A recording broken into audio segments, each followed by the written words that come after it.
Well, Blake Lively's legal team is at it again. Rather than proving any claims of SH, they're continuing to try to malign Justin Baldoni's character, and the new narrative is that Baldoni's fan base is MAGA. And I guess that somehow proves her claims. I'm not really sure. So we now have the full transcript of Justin Baldoni's 16-hour deposition. He sat for 16 hours and was questioned about these allegations. Blake Lively, on the other hand, she made it clear that she was only sitting for a maximum of 7 hours, which is the maximum you can do in a single day, and she was only going for 1 day. That was it. She made sure that she capped it, whereas Baldoni did the max. And so desperate to prove that Baldoni is a bad guy, now they want him to know that his fan base is MAGA. Let me read you the questions.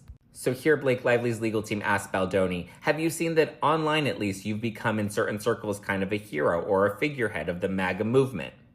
To which Baldoni laughs and says, no, I don't mean to laugh, but, and then they respond, you've not seen anything like that? And he says, no, I didn't. I didn't know where you were going with it, but I didn't think you were going with that. Because at this point, Blake's team is so desperate to throw anything at the wall that tries to make him look like a bad dude. But it's like, if you have evidence to prove SH, then that should be sufficient, right?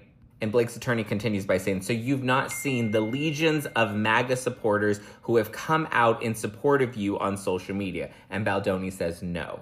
And you're not aware that you have a very pro-MAGA fan base on social media? To which Baldoni responds, you're making me aware. Are these like Make America Great red hat people? That's what I mean, yes. And then he responds, is there anything you want to show me that's like, no, not right now. I just didn't know if you'd been following this during the course of the lawsuit. Then they go on to question him about the He Too movement and how he's become the face of the He Too movement of men that have been falsely accused of SH and SA.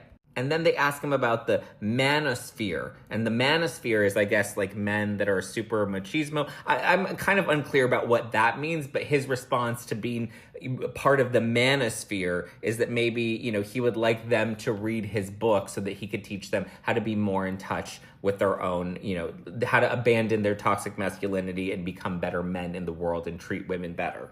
So again, I don't understand what her legal team is trying to prove with any of this, but it's just interesting. But I mean, you seem to be, you know, following this case pretty closely. Are you part of the manosphere? Are you part of the He Too movement? Are you super, you know, a MAGA right-wing extremist? If anything, the main theme I recognize within the pro-Baldoni support is that they're apolitical, or at least all across the political spectrum. They believe in truth, they know how to use critical thinking skills, and they know how to spot some BS. I don't know. What do you think? Drop a comment below.